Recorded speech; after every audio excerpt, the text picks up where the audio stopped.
The crack came. First, a sharp metallic sound that split the air inside our small living room in Columbus, Ohio. For half a second, I thought something had fallen, maybe a wrench or a tool from the garage. But then the pain came white hot and searing, flooding every nerve in my arm and pulling a scream straight from my throat before I could stop it. My stepfather, Richard Cole, stood over me, the hammer still in his hand, his chest rising and falling as if he had just finished tightening a stubborn bolt, rather than smashing my arm into a shape no bone should ever take. My vision blurred and my ears rang, but I could still hear his voice, low and growling words that cut deeper than the steel head of the hammer. "Now you will learn." I gasped for air, the taste of copper filling my mouth where I had bitten my tongue. My left arm twisted against my chest, already swelling, blood running in thin lines across my palm. The hammer clattered to the floor with a dull thud, the sound echoing through the room like a verdict. Behind him in the doorway, leaning lazily against the frame, was Vanessa, his daughter, my stepsister. Her lips curved into a small, cruel smile, and in her right hand a phone-gleamed camera already rolling. Her laugh was soft but sharp, the laugh of someone who had gotten exactly what she wanted. She tilted her head, eyes glittering, and said, with a sweetness that felt poisonous, "Let us see you salute, now." The words struck harder than the hammer driving through me with a force that made my stomach twist. I wanted to collapse, but I forced myself to stay upright. My head swam, and I focused on the clock above the mantel. The hands read just past 9 in the morning. 7 hours. That was all I had before I was supposed to stand in the Hall of Heroes at the Pentagon in Washington, D.C. in front of commanders, fellow soldiers, and families to accept a promotion that I had bled and worked for over years of training. 7 hours to prove that every night of drills, every mile run under the Carolina heat, every sacrifice had meant something. 7 hours, and now my arm was hanging useless fire running through it with every heartbeat. My stepfather looked at me the way he always had, not with anger burning bright, but with something colder, a flat certainty that I was his to control. His garage smelled of oil and grease, and he carried that scent into every room like a mark of ownership. He had told me many times before that the military was for failures, for people too weak to make their own way, and that I was a fool for chasing uniforms and stripes instead of real work under his command. He had mocked my mother's memory, her belief in patience and music and discipline, and twisted it into a lesson of obedience. And now he stood there, hammer still warm in his palm, satisfied that one swing could end years of my work. Vanessa's perfume drifted toward me sharp and floral, a reminder that she had always been the one he favored, the one he protected, the one he believed would carry his name forward. I was the outsider, the reminder of a woman he had once loved and lost and perhaps resented for leaving him too soon. My arm throbbed, and every breath felt like dragging air through shattered glass. For a moment, I wanted to cry, wanted to scream, wanted to beg him to stop. But something hotter rose beneath the pain, anger steady and burning, the kind that waits and plans. I fixed my eyes on Vanessa, refusing to look away, even as tears blurred my vision. I wanted her to see it in me, the promise that this would not be the end, that this was the last time they would write the ending of my story. My name is Samantha Ellis. I am 20 years old. I am a soldier in the United States Army stationed at Fort Bragg, North Carolina, and in less than a day I am supposed to stand under the bright lights of the Pentagon Hall of Heroes to be recognized as someone worth following. But here in this room, with peeling paint and sagging furniture in a quiet street of Columbus, Ohio, my stepfather just tried to take it all away with one brutal strike of a hammer. He thought pain would teach me obedience. He thought blood would wash away ambition. They were both wrong. My arm burned. My body trembled, but inside me, something locked into place. I remembered the long runs before dawn, the endless push-ups, the shouts of drill sergeants, the taste of sweat and grit.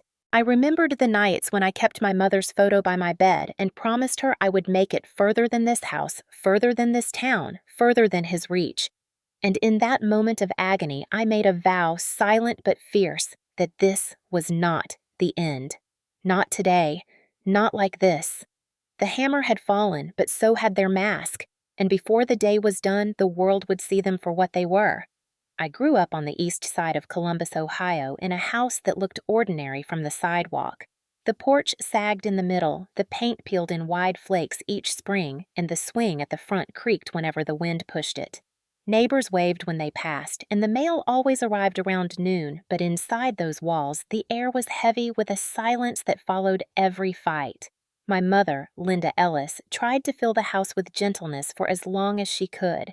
She worked at a local library, loved music, and believed that discipline was a form of love, not control. She saved money for months to buy me a used piano from a church sale when I was 6, and I remember the way her hands guided mine across the keys, her voice steady and patient. She believed that music and structure could keep me safe from the storms she knew were coming. But she died when I was 10, her illness, sudden and cruel, leaving me alone in a house that seemed to lose all warmth overnight. When Richard Cole came into our lives, he carried with him the smell of motor oil and the roughness of a man who only knew how to bend the world by force. He owned a small auto repair shop not far from Main Street and saw life the way he saw engines. If something refused to work, you forced it until it did, and if it broke in the process, then it deserved to be broken.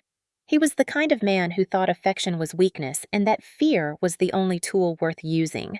Richard brought with him his daughter Vanessa, 2 years older than me, sharp-faced and sharper-tongued. From the beginning, she was his mirror, quick to mock, quick to demand, and always assured of his approval. Where I had inherited my mother's patience and her quiet, Vanessa had his temper and his hunger for control. To him, she could do no wrong. To me, she became both a rival and a reminder that in this house, love was a currency I would never be allowed to hold. I learned early that my presence was tolerated, not cherished. Richard made it clear that he expected me to follow his rules to work in his shop after school, to put aside childish dreams and prepare for a practical life under his supervision. He scoffed at the piano at the way I carried my mother's memory in every note. He said there was no money in it, no future, no point. When I told him at 14 that I wanted to join JROTC at school, he frowned like I had insulted him. He told me that the military was for people who could not make it in real life, that I would regret trading freedom for orders. I looked him in the eye and said, I wanted structure, I wanted purpose, I wanted something that belonged to me. His answer was a silence so heavy that night I heard him slam the toolbox in the garage again and again until the echo shook the walls. Vanessa never missed a chance to remind me of my place. She would laugh when I returned late from practice, whisper to Richard that I was skipping chores, smear grease on my uniform before inspections. She learned quickly that even small sabotage could bring his wrath down on me, and she enjoyed lighting the fuse, then stepping back to watch the explosion. Over time, I realized the two of them fed off each other. If I succeeded, it meant I had stolen her spotlight and defied his authority. If I failed, it proved them both right about me. Either way, I lost. But I refused to stop dreaming of leaving, of finding a life beyond the cracked sidewalks of our street. My mother's memory pressed me forward. I kept her photo under my pillow, the one of her smiling in front of the library steps, her eyes calm and steady. I told her every night in whispered prayers that I would find a way out, that I would not let Richard decide who I became. That vow kept me alive through the long years when his voice barked orders and Vanessa's smirk followed me through every hallway. By the time I turned 16, the house felt less like a home and more like a cage. Richard insisted that I work in his garage every summer wiping oil off engines while the heat made the air shimmer. That year, I had been selected for a JROTC summer camp in Virginia, a program that could have opened doors to scholarships, but Richard flatly refused to let me go. He said the garage needed me and that opportunities like that were a waste of time. I remember standing by the workbench, sweat dripping down my neck, listening to the distant sound of kids laughing on their way to the pool while I tightened bolts and pretended my dreams were not being crushed. I promised myself then that I would find another path. At 18, I shipped out for basic training at Fort Jackson in South Carolina. I thought for a moment that leaving would break his hold, that the distance would finally give me freedom. But when I called home, his voice followed me through the receiver, mocking every mile I had marched, every blister on my feet. "Military is for losers who cannot get a real job," he sneered, and Vanessa echoed him with laughter in the background. I tried to shake it off, to tell myself that their voices could not reach me here, but they burrowed deep. During training nights lying on my bunk, I would hear them again and again. If I failed, I was proving them right. If I succeeded, I knew they would hate me for it. Vanessa never stopped trying to sabotage me, even from afar. She once mailed a package to my barracks that was supposed to hold homemade cookies, but instead contained a ripped photograph of my mother and a smear of grease across the paper. The message was clear. She wanted me to remember that I was still hers to torment, still his to control. But the Army gave me something that House never could. It gave me structure comrades who shouted encouragement instead of insults, and the sense that effort meant something. I earned my place step by step, promotion by promotion, until Fort Bragg became my station, and I finally felt a little distance from the cracked porch of Columbus. Yet Richard's voice still lingered in my head. Each holiday visit turned into another battlefield. He would demand that I quit, join him in the garage, live under his roof like Vanessa. He would say my paycheck was a joke, that stripes on my sleeve meant nothing in the real world. Vanessa, ever at his side, would twist the knife further. She would roll her eyes at my uniform, spill coffee over my papers, and mock me by calling me soldier girl in a tone meant to sting. I kept quiet, storing every insult in the same locked chest where I kept my determination. I told myself again and again that the only way to win was to keep going, to rise so high that they could no longer touch me. But inside, I knew they were waiting for the moment they could strike hardest. Their pattern never changed. They built me up just enough to make me hope, then yanked it away. Each sabotage prepared me, but it also wore me down. By the time I was 20, I stood on the edge of a new promotion, an honor that would take me to the Pentagon Hall of Heroes. For me, it was not just another step in rank. It was proof that I could climb out of their shadow.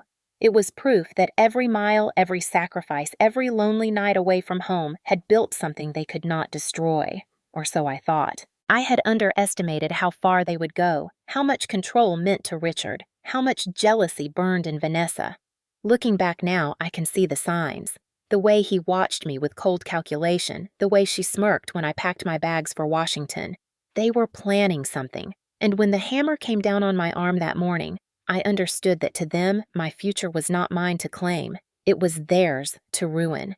But what they never understood was that every cruel word, every sabotage, every denial had already forged in me the will to fight back. The hammer that broke across my arm was not the first time Richard and Vanessa had tried to clip my wings. It was simply the most obvious, the most brutal, the one no one could deny.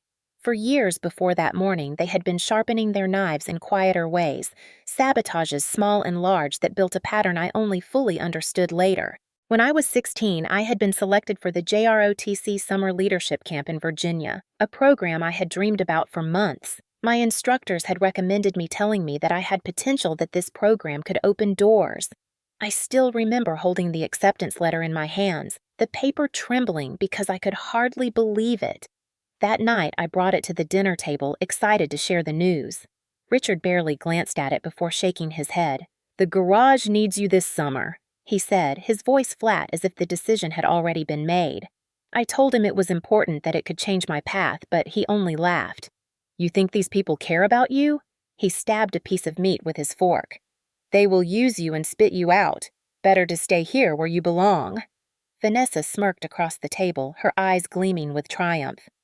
The next day, I found my letter crumpled in the trash. Instead of traveling to Virginia, I spent July wiping sweat from my brow in his garage, the air thick with oil and the sound of engines drowning out every thought. The disappointment burned, but I swallowed it. I promised myself there would be another chance. At 17, I saved money quietly from odd jobs and tutoring to buy a second-hand keyboard so I could practice when the piano at home was too risky. Richard found it one night after an argument about grades. He carried it into the living room, lifted it by one corner, and let it crash to the floor. The plastic split keys scattered across the carpet, and he walked out without a glance. Vanessa followed behind him, pausing only to laugh before kicking one of the broken keys under the couch. I knelt on the carpet, gathering the pieces, my hands shaking, tears running hot down my face. That night, I stayed awake, staring at the ceiling, telling myself that no matter how many times they smashed what I built, they would not smash the part of me that refused to give in. At 18, I left for basic training at Fort Jackson, and for a moment I thought I had finally escaped. But even from miles away, they found ways to reach me. On mail day, the other recruits received letters and cookies from home. I opened a package addressed in Vanessa's handwriting. Inside was a ripped photograph of my mother, the pieces taped back together with grease smeared across her face. No note, just that cruel reminder. My chest tightened and I nearly tore it apart again, but instead I folded it carefully and locked it away. I refused to give her the satisfaction of breaking me in front of my battle buddies. Each time I came home on leave, it was another gauntlet. Richard would look me up and down, dismiss the uniform I had earned, and ask how long before I came to my senses. He insisted that I work shifts at the garage, even during my short breaks, telling me that no one could rely on the Army forever. Vanessa made sure to stir the pot. One Christmas, she accidentally spilled coffee over my inspection papers, forcing me to redo hours of paperwork before I returned to base. Another time, she hid my boots the night before I was due to report back. I tore through the house in panic until I found them stuffed behind the water heater soaked from the leak. She grinned when I confronted her. "What are you going to do? Tell Dad, he will just laugh." And she was right. When I told Richard, he shrugged, saying maybe if I was more careful, it would not happen. By 19, I was stationed at Fort Bragg, focused on rising in rank. My commanders saw potential in me. They told me I could go far if I stayed disciplined. That year, I began preparing for the promotion board that could lift me above the rank of private and place me on the path toward non-commissioned officer. It was everything I had worked for, everything I wanted to prove. And of course, Richard and Vanessa sensed it. During one leave, Vanessa borrowed my laptop. When I got it back, several training files and personal notes had been deleted. Later, I learned she had been snooping through my emails, mocking the way I wrote to my mentor, Lieutenant Rivera, twisting my words into jokes she repeated to friends. But the worst sabotage came just months before the promotion ceremony. I had been scheduled to attend a leadership course that would weigh heavily on my record. A week before I was due to leave, Richard insisted that I come home to help him with what he called a family emergency. When I arrived, he handed me a list of repairs at the garage. There was no emergency. It was a trap to make me miss my travel date. When I refused, he slammed his hand on the counter, his eyes cold. "You think you can walk away from family?" He spat the word family like it meant ownership. I left that night and drove back to base, arriving just in time to make my bus. For weeks after he left, threatening messages on my phone. Vanessa added her own laughing about how ungrateful I was, how one day I would pay for disrespecting them. Looking back, I see how every sabotage followed the same pattern. They built me up just enough to let me hope, then yanked it away to remind me who held the strings. It was control masked as concern cruelty, disguised as family duty. Every lost opportunity left scars, but it also steeled something inside me. I learned to keep duplicates of every file in cloud storage to record practice sessions, to lock documents in places they could not reach. I began to anticipate their moves to prepare for the day when they would try something bigger, something final. Deep down, I knew it was coming. I just did not know it would come in the form of a hammer crashing against my arm 7 hours before the most important moment of my career. The morning of my promotion began with a strange quiet that made my skin prickle. Columbus was never fully silent, not with the hum of traffic on Broad Street and the whistle of trains in the distance. But inside our house, the air felt heavy, expectant, as if the walls themselves were holding their breath. I had woken early, pressed my uniform until the creases were razor sharp, and packed my bag with the precision drilled into me at Fort Bragg. My orders, my travel papers, even the small USB drive that held duplicate copies of my training records and recommendation letters were tucked neatly inside. For once, I felt almost calm.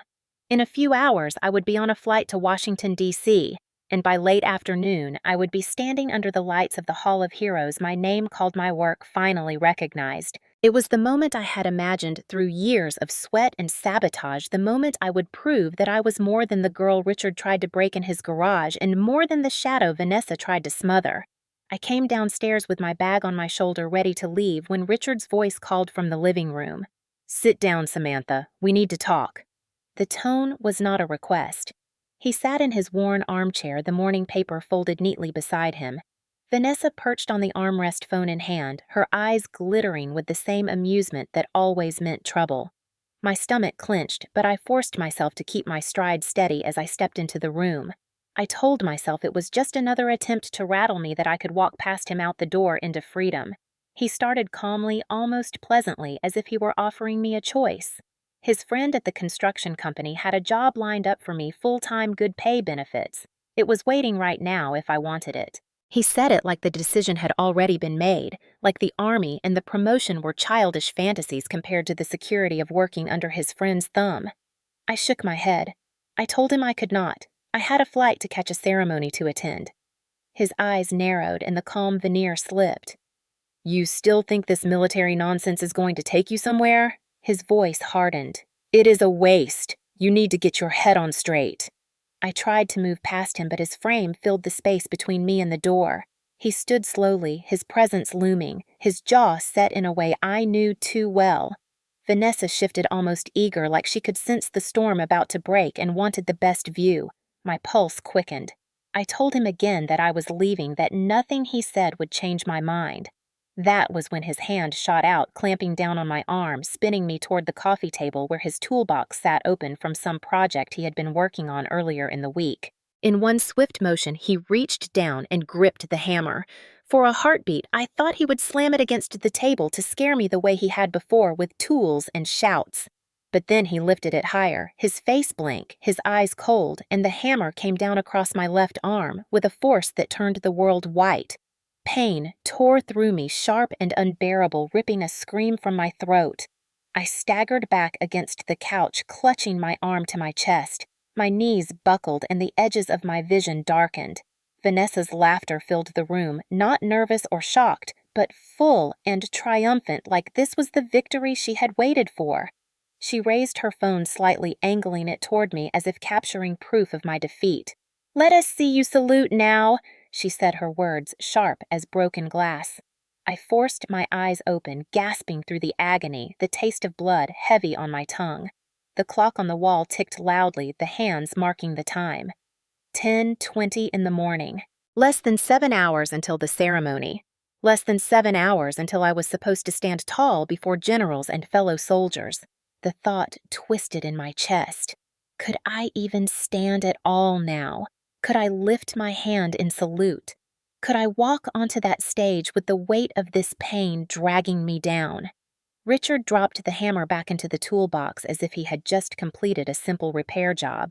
His voice was calm again, almost casual. "This will teach you to listen next time." He turned away, heading toward the kitchen, humming under his breath as if nothing unusual had happened.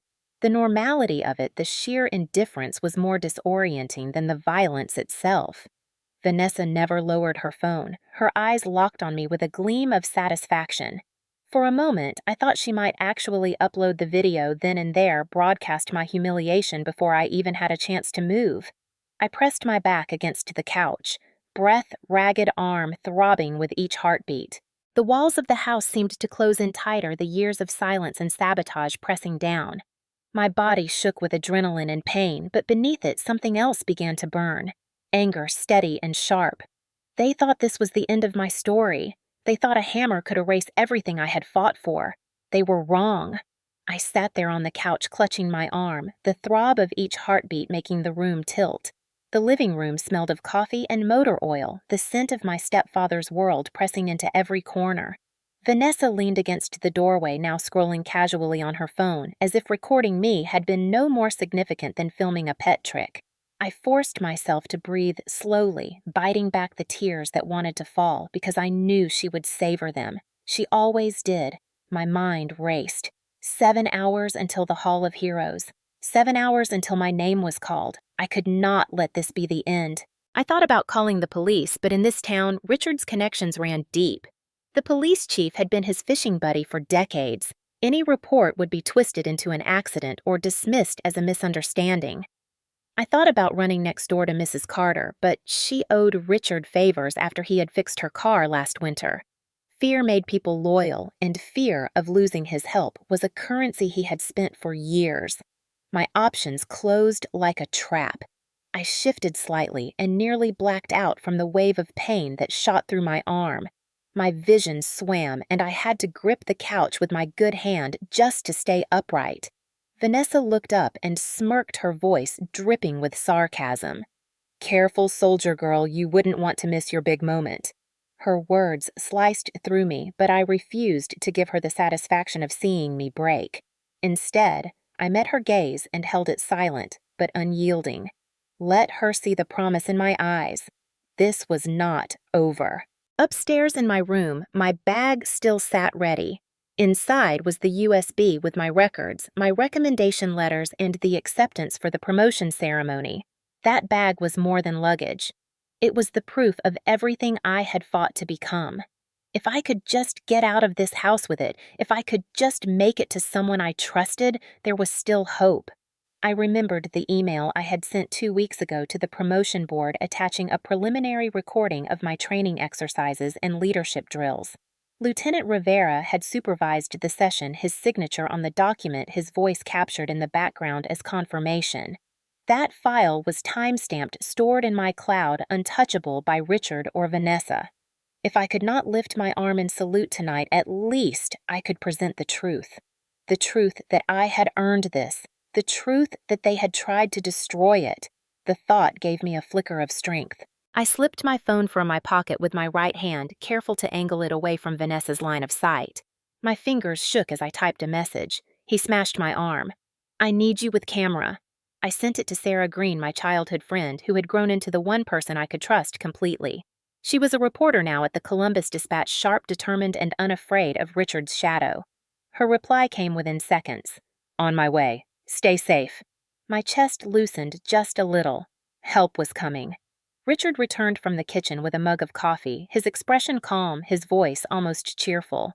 "Go lie down. The pain will remind you why you should listen next time." He sipped his drink and settled back in his chair, as if smashing my arm had been no more significant than tightening a stubborn bolt on a car. Vanessa snorted softly, eyes still glued to her phone, but I noticed the way she angled it slightly, like she was checking the video she had just taken. My stomach twisted. If she had that recording, she thought she had power over me. She thought she could replay my scream, my collapse, whenever she wanted. But I had already decided that recording would be her undoing. I rose slowly, cradling my injured arm, pretending to obey. My steps creaked on the stairs as I climbed, heart-pounding with each movement. In my room, I shut the door softly, leaning against it for balance. The pain was unbearable, but the anger was steady, carrying me forward. I grabbed my bag, slid the scholarship letter and USB into the outer pocket, and checked the window. From there, I could see the driveway empty now, but waiting. 10 minutes later, the familiar shape of Sarah's sedan pulled up. Relief surged through me. Downstairs, laughter drifted from the kitchen, Richard and Vanessa wrapped in their own triumph. They thought I was beaten. They thought the hammer had won. I moved quietly through the back hallway to the laundry room, eased open the door, and stepped into the crisp morning air. The chill bit into my skin, sending another wave of pain through my arm, but I welcomed it. It meant I was still standing, still moving. Sarah jumped out of her car when she saw me, her eyes widening at the sight of my arm, cradled in bloodied cloth. She had her camera ready, already recording her voice steady, even though her jaw was tight with anger. "Tell me what happened. Every word."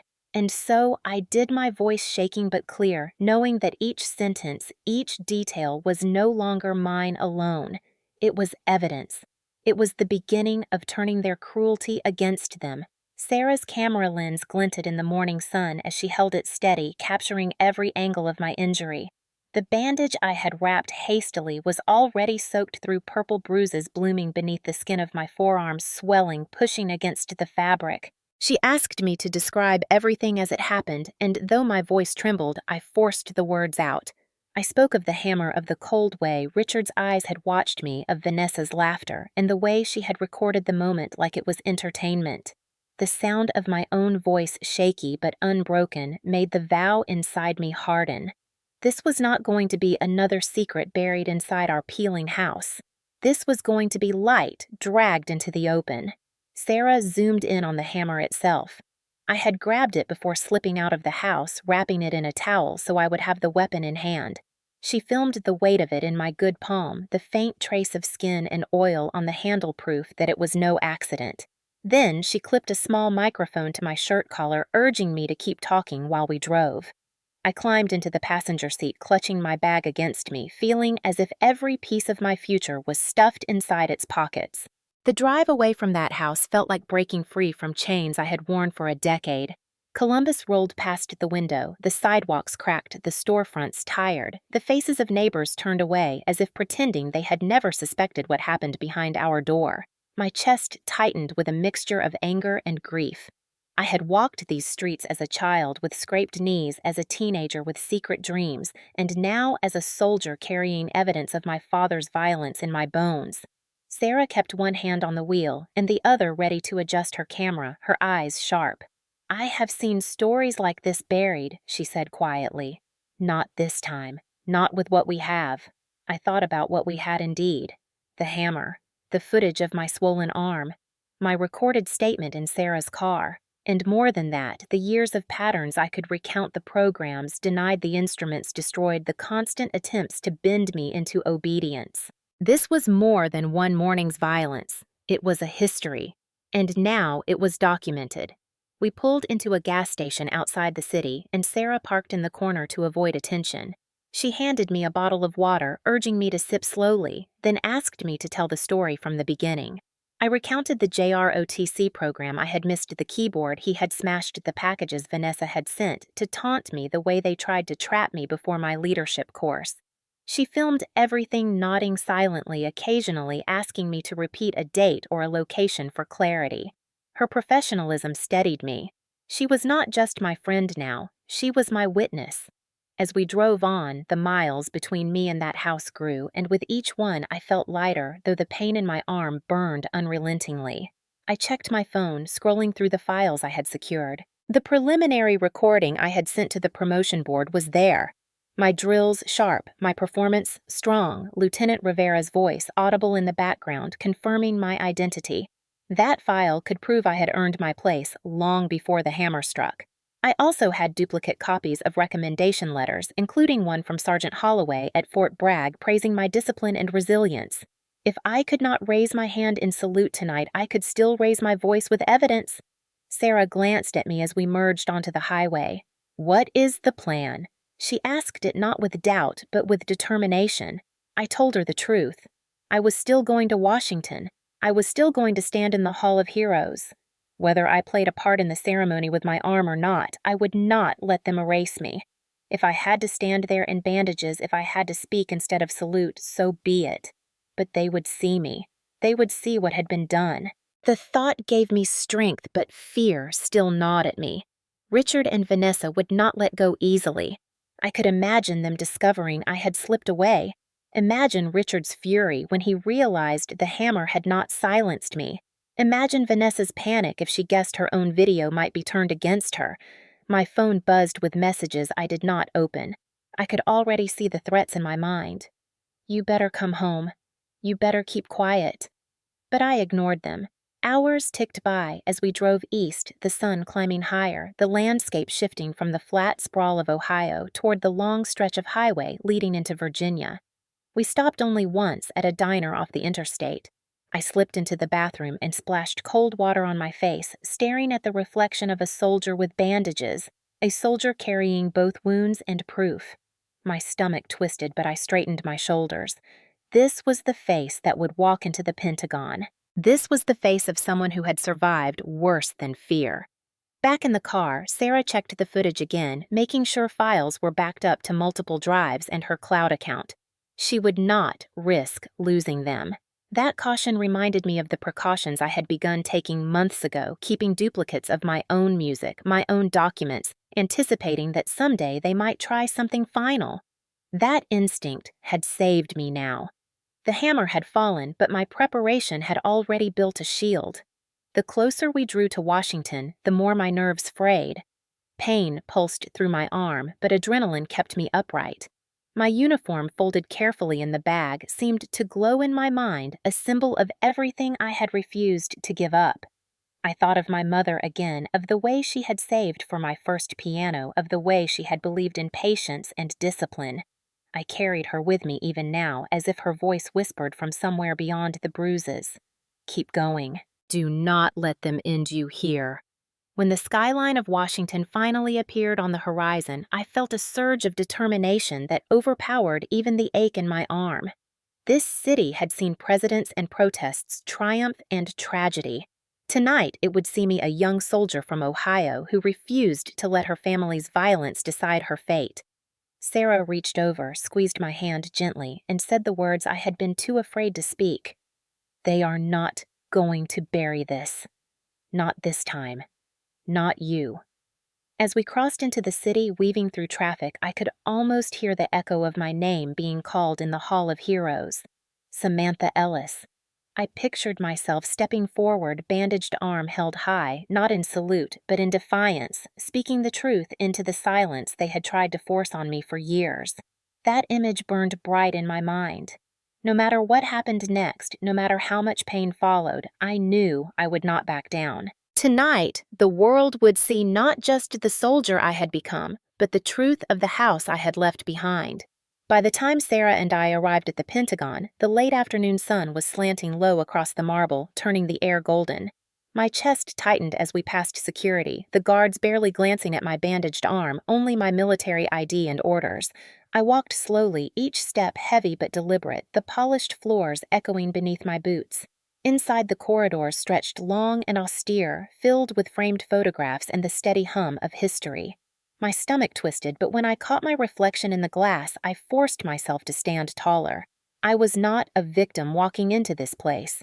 I was a soldier carrying the truth. The Hall of Heroes was unlike any room I had ever entered. The walls were lined with the names of Medal of Honor recipients etched deep in bronze. The ceiling seemed to rise higher than it should have, the light falling soft and reverent.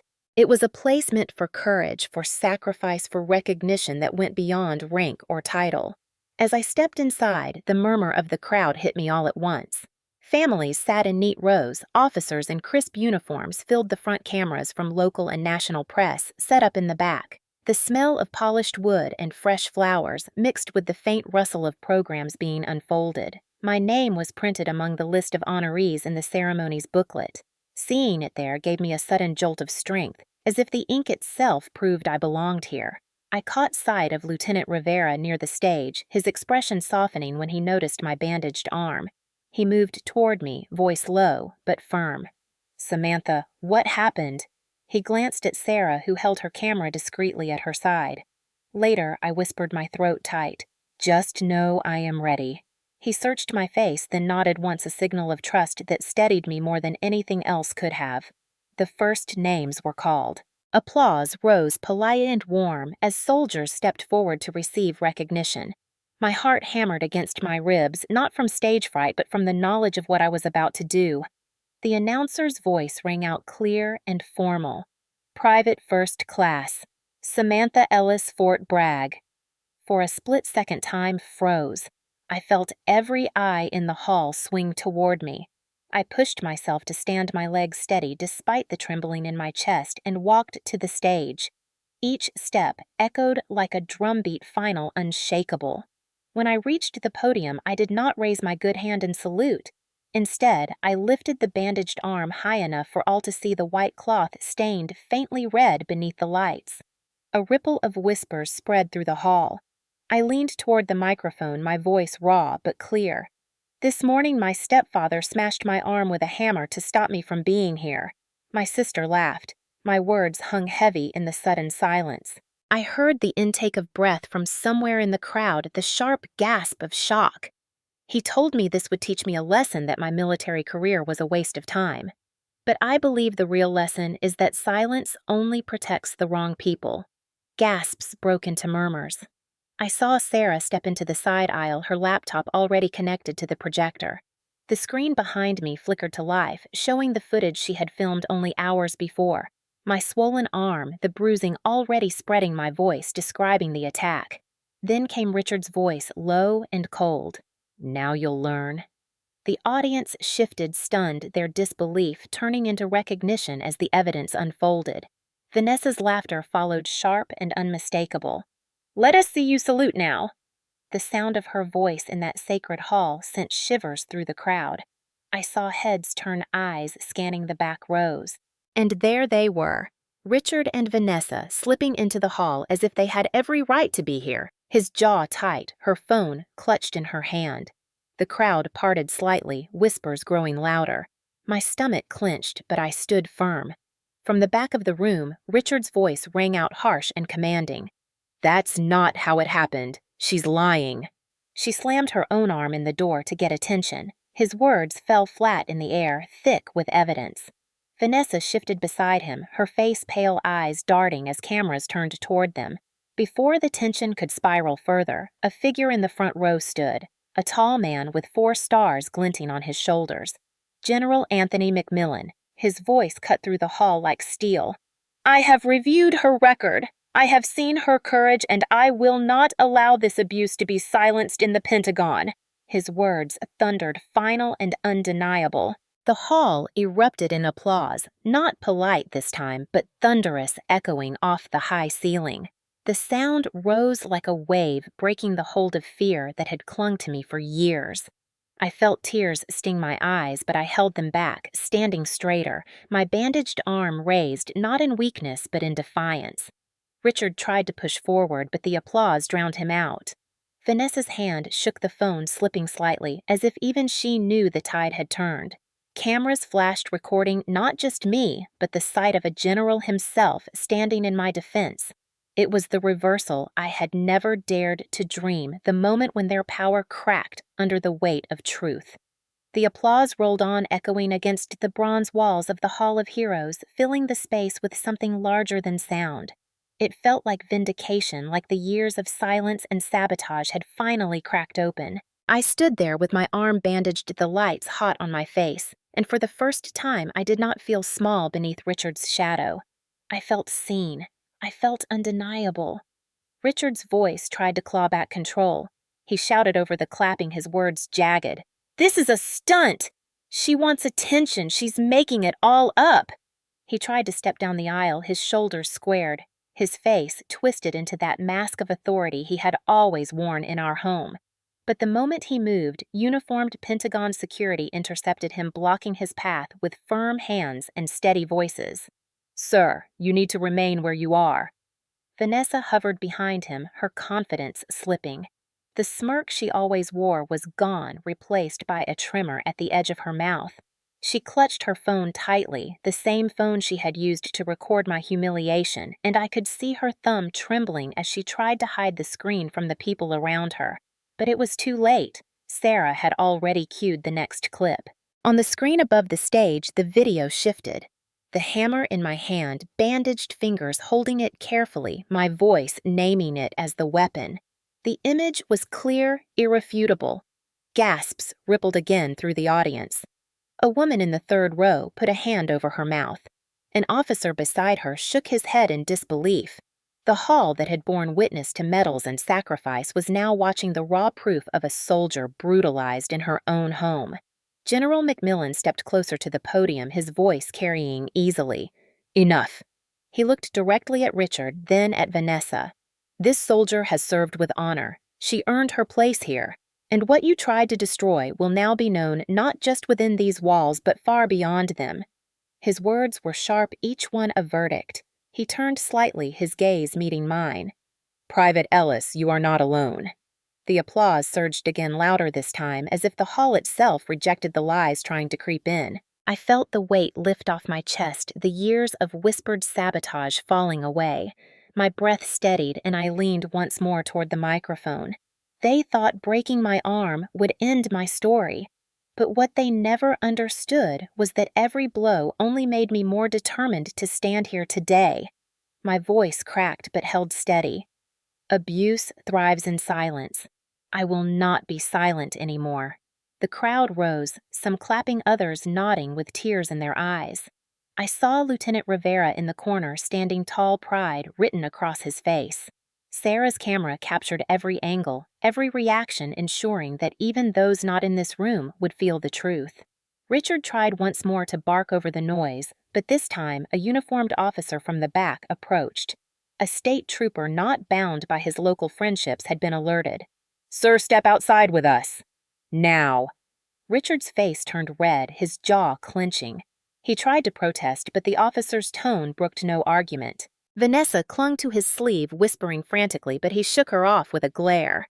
Cameras swiveled, recording the sight of him being escorted out of the Hall of Heroes, his protests swallowed by the rising applause. Vanessa followed reluctantly, her phone still in her hand, but her eyes wide with something I had never seen in her before: fear. When the doors closed behind them, the silence that followed was not heavy like the silence of our house. It was reverent, filled with solidarity. The panel of senior officers conferred briefly, their heads bent together. Then, the presiding officer spoke into the microphone. "Private First Class Samantha Ellis, in light of your courage not only on duty, but here today, we are proud to proceed with your promotion to Staff Sergeant." The words washed over me like a tide. Staff Sergeant. The rank I had dreamed of, fought for, nearly bled away. My arm ached fiercely under the bandages, but when I stepped forward and accepted the insignia, the pain dulled beneath the roar of the applause. The general himself pinned it to my uniform, his hand steady, his voice quiet for me alone. "You are stronger than what they tried to break." As the ceremony moved on, my heart still hammered, but it no longer felt like panic. It felt like triumph. Sarah caught my eye from the side aisle, nodding slightly, her camera still recording. She mouthed the words, "You did it," and I knew she was right. For years, they had written the script of my life, controlling the scenes, deciding when I could rise and when I had to fall. But here, in the most symbolic hall in the nation's military, I had torn that script to shreds. When the final applause faded and the audience began to rise, people approached me quietly. A woman in uniform squeezed my good hand, whispering, "My daughter needed to hear you." An older man, a veteran with medals across his chest, nodded once and said, "Takes courage to fight at home and still stand tall here." Their words carved into me deeper than the pain of the morning ever could. As we left the Hall of Heroes, Sarah walking beside me, reporters surged forward, microphones thrust out, cameras flashing. I kept my answers short, clear. Yes, it happened. Yes, there is evidence. Yes, I still stood here because I refused to let them decide my future. Each word was another blow against the silence they had always counted on. Outside, the evening sky had turned dusky blue. The Pentagon's shadow stretched long across the pavement, but I no longer felt trapped within shadows. I felt the warmth of lights, of cameras, of witnesses who would carry this truth outward. And as I climbed into Sarah's car, the rank newly pinned to my chest, I whispered to myself the vow that had carried me through the pain. This is not the end. This is the beginning. News travels fast in America, but when it starts inside the Pentagon, it spreads like wildfire. By the time Sarah and I reached her car, my phone was buzzing nonstop. Messages from fellow soldiers at Fort Bragg, calls from unknown numbers, notifications from social media platforms lighting up one after another. Someone in the hall had already uploaded the footage my bandaged arm raised Richard's voice on the video. Vanessa's laugh sharp and cruel. General McMillan's words echoing like a verdict. Within an hour, hashtags with my name were trending and local affiliates were looping clips during their evening broadcasts. Richard was taken into custody that same evening by state troopers. Unlike in Columbus, where his fishing buddies and long-standing favors had shielded him for years here, his power meant nothing. The assault charge was immediate and severe. Because it was connected directly to my military career, it was treated as an aggravated felony with potential federal consequences. I later learned that his bail hearing was denied after prosecutors revealed past records from other counties, incidents of violence swept under the rug now resurfacing with devastating clarity. Vanessa's fate unraveled almost as quickly. When investigators seized her phone, they found not just the video of the hammer blow, but a series of messages to friends bragging about what was coming. She had written hours before the attack, "Wait till you see how I ruin her big day." The messages sealed her involvement, showing premeditation, malice, and the satisfaction she drew from helping Richard destroy me. Within days, Ohio State University suspended her citing pending criminal charges for aiding and abetting assault. Her friends stopped answering her messages, her so-called supporters vanishing as quickly as they had once gathered. Back in Columbus, Richard's garage, once a staple for locals needing repairs, became a ghost shop overnight. Reviews flooded online platforms, one star after another. many quoting the news segment that had played across CNN and Fox News. "How could we trust a man who beats his own stepdaughter with a hammer?" One review read. Cars stopped pulling into his lot, neighbors stopped waving at the porch, and even the men who used to share beers with him after work no longer came around. Fear had been replaced with disgust, and his kingdom of bolts and oil collapsed in less than a week. For me, the fallout was surreal. In the Hall of Heroes, I had stood with my arm throbbing, uncertain if I would even be allowed to finish my statement. Now I was Staff Sergeant Ellis, my story carried across headlines, my courage praised by people I had never met. The Army's leadership released a statement of support, acknowledging the attack while affirming that my promotion was valid, earned, and irreversible. They pledged to provide medical care for my injuries and counseling resources to help with recovery. It felt like a shield of protection I had never known before. Yet beneath the recognition, there was also exhaustion. I spent the following nights at Sarah's apartment in Washington, the safe hum of the city outside the windows replacing the suffocating silence of my childhood home. I answered interviews cautiously, always steering the focus toward resilience rather than the cruelty I had endured. They tried to break me, I told one reporter, but what they never understood is that the truth was stronger than their silence. Each time I spoke those words, I felt a little more of the old fear drain from me. But there were moments when the weight of everything nearly crushed me. At Walter Reed National Military Medical Center, the orthopedic surgeon examined my arm, explaining the fractures in clinical detail. He was hopeful with the right therapy, I would recover most of my strength, but hearing the words "months of rehabilitation" sent a cold knot into my stomach. For someone who prided herself on discipline and readiness, the idea of waiting, of being slowed, felt unbearable. Still, when I thought of what could have been the hammer ending my career entirely, I found gratitude inside the ache. The public's response kept surprising me. Letters arrived at Fort Bragg from strangers across the country. Some were veterans who wrote about their own scars. Some were parents thanking me for showing their children that abuse could be challenged. Some were simply kind words from people who had seen the news and wanted to remind me I was not alone. I read them at night when the pain made sleep impossible, each word like a light against the darkness. Meanwhile, Richard's legal team tried to spin the narrative, suggesting that my wounds had been exaggerated, that my statements were emotionally charged. But every time they tried, the footage cut through their lies. My swollen arm, his voice, Vanessa's laugh, undeniable, irreversible. Sarah's careful documentation stood like a wall they could not climb. It was no longer my word against theirs. It was truth versus denial, and truth was winning. 1 week after the ceremony, I returned to Fort Bragg, stepping off the transport with my uniform pressed and the insignia of Staff Sergeant still pinned proudly. Soldiers from my unit met me with a quiet kind of respect that said more than words.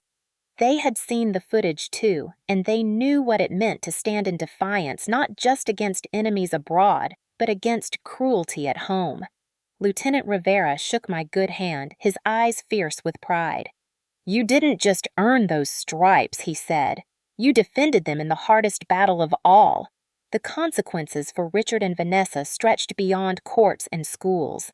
The town of Columbus itself began shifting. People who had once turned a blind eye now admitted in whispers that they had suspected things that they had chosen silence because it was easier.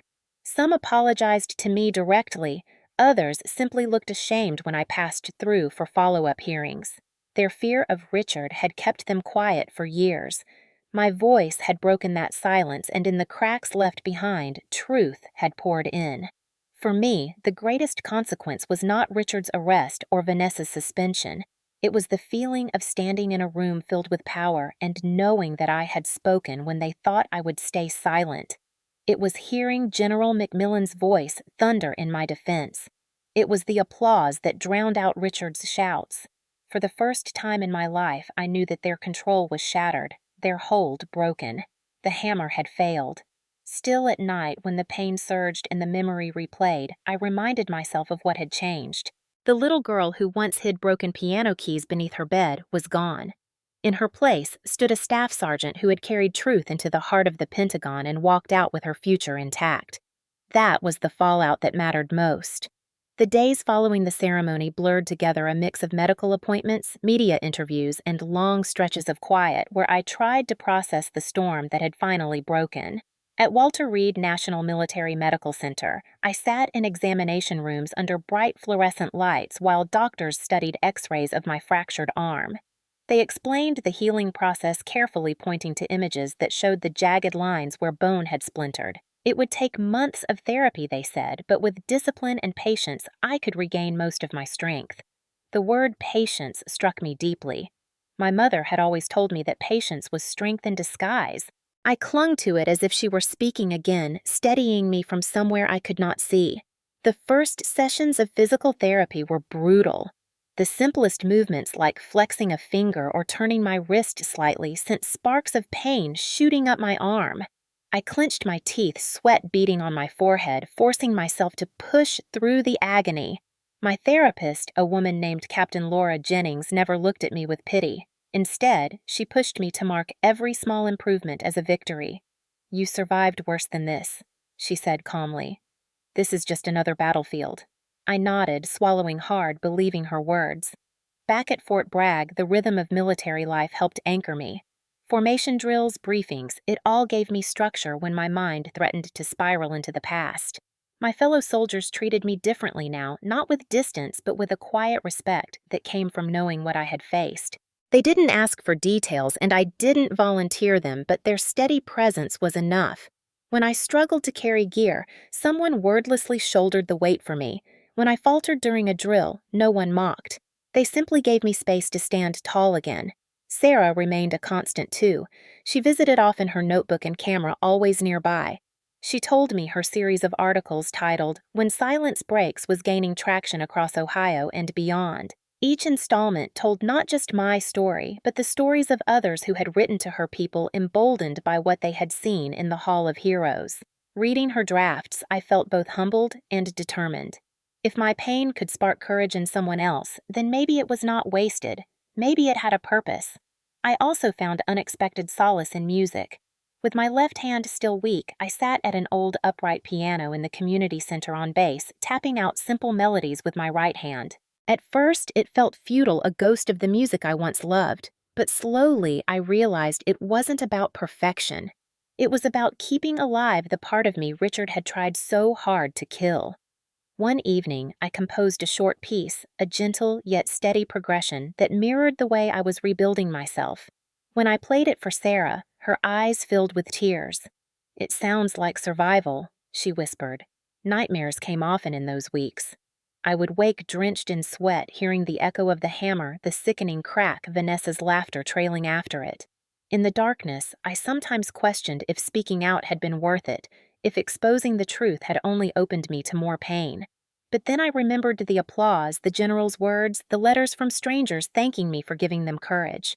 I remembered the look of fear on Vanessa's face when she realized her power had crumbled. Those memories pulled me back from the edge each time. The Army arranged for me to speak to new recruits at Fort Jackson. Standing before a room of young soldiers, I felt nerves flutter in my chest. But when I began to speak, telling them not just about training, but about resilience, about how courage was not only needed in combat, but also in kitchens and living rooms where silence had reigned for too long, I saw their eyes sharpen. They listened. They understood. That more than any headline gave me hope that my story mattered. In quieter moments, I thought of my mother. I imagined her sitting in the front row of the Hall of Heroes, hands clasped, pride radiating from her face. I imagined her voice telling me that she always knew I was stronger than the walls that tried to hold me. Those visions hurt, but they healed too. They reminded me that her love, though gone, still shaped me more than Richard's cruelty ever could. The legal process dragged on for Richard and Vanessa, but I no longer felt consumed by it. Updates came through Sarah, who followed every hearing. Richard faced multiple counts, his history of violence unraveling in court. Vanessa's case was slower, her defense scrambling to paint her as a misguided young woman. But no matter how they tried to spin it, the video and messages remained. Their actions were carved into evidence. For the first time, justice did not feel like a dream. It felt inevitable. As the weeks turned into months, my arm grew stronger. Each therapy session brought new range of motion, each milestone a reminder that healing was possible. I began using both hands on the piano again, halting at first, then smoother, until one afternoon I played through the entire short piece I had written. The notes filled the room, uneven but determined. I closed my eyes and felt the weight lift, as if the music itself was proof that they had failed. Life settled into something new. Not normal had never existed in my house, but steady. I lived in the barracks, surrounded by people who respected me, supported me, and never doubted my worth. The fear of footsteps outside my bedroom door was gone. The suffocating silence of Richard's house was replaced by the hum of voices, the clatter of boots, the structure of service. For the first time in years, I slept without checking the lock twice. Healing was not just about bones and bruises. It was about reclaiming pieces of myself they had tried to grind down. It was about knowing that their absence did not leave me empty, but free. Each day I stood in uniform reminded me that they had not taken my career, my courage, or my future. They had only revealed how unbreakable those things truly were. And so, when I looked ahead to new missions, to new stages of leadership, I no longer carried just the memory of the hammer. I carried the certainty that I had survived it, transformed it, and turned it into a story that could not be silenced. That was the real healing. Not the fading bruises, not the mending bone, but the strength to stand and say you tried to break me, but I am still here. When I look back now at the morning the hammer came down, I can still hear the crack of bone and the cold laugh that followed. But what stands out more is what came after. Not the pain, but the choice I made in the middle of it. I chose to stand to walk out of that house to carry my truth into the Hall of Heroes. And that choice changed everything. They wanted me to believe I was powerless. Richard wanted obedience forged in fear. Vanessa wanted victory stolen from my pain. For years, they succeeded in small ways, ruined opportunities, broken instruments, shredded uniforms. They chipped away, hoping I would surrender piece by piece. But each blow only carved deeper into me the refusal to give them the ending they wanted. When the hammer fell, they thought it was final. Instead, it became the moment that set me free. I have learned that abuse thrives in silence. It feeds on closed doors on neighbors who suspect, but do not ask on family members who shrug and look away. It grows in the spaces where victims are told they are too dramatic, too weak, too dependent to stand on their own. For years, I believed those lies. I convinced myself that if I just kept quiet, if I just endured, maybe they would one day see my value. But silence did not protect me. Silence only protected them. Speaking out was terrifying. Standing in front of generals, soldiers, and strangers with my arm bandaged and my heart pounding was not easy. I was shaking inside, afraid of what might happen if no one believed me. But the moment the video played, the moment Richard's voice and Vanessa's laughter echoed across the Hall of Heroes, I understood something. The truth has a power of its own. Once spoken, it cannot be taken back. Once seen, it cannot be unseen. That day, I walked away, not just with a new rank, but with a new understanding of myself. I am not defined by the violence that tried to break me. I am defined by the choice to rise anyway. They tried to write my ending, but I took the pen back into my own hands. And that more than any promotion is what saved me. For weeks after people approached me, soldiers, civilians, parents, teenagers, some shared their own stories of cruelty behind closed doors, stories they had never dared to say out loud. Others simply said thank you for proving it was possible to survive. I realized then that my battle was not only mine. My voice was part of something larger. Every time one person speaks, another finds the courage to follow. That is how silence breaks. That is how change begins. I will not pretend healing is simple. Nights still come when I wake with the sound of the hammer echoing in my head, when I hear Vanessa's laugh in the quiet and feel my chest tighten. My arm still aches on cold mornings, a reminder carved into bone. But those scars are no longer symbols of defeat. They are proof of survival, proof that I am still here, proof that they lost. I think often of my mother, the woman who saved for months to buy me a used piano, the one who taught me patience and discipline. She did not live to see me wear this uniform, did not see me promoted in the Hall of Heroes. But I believe she saw me that night.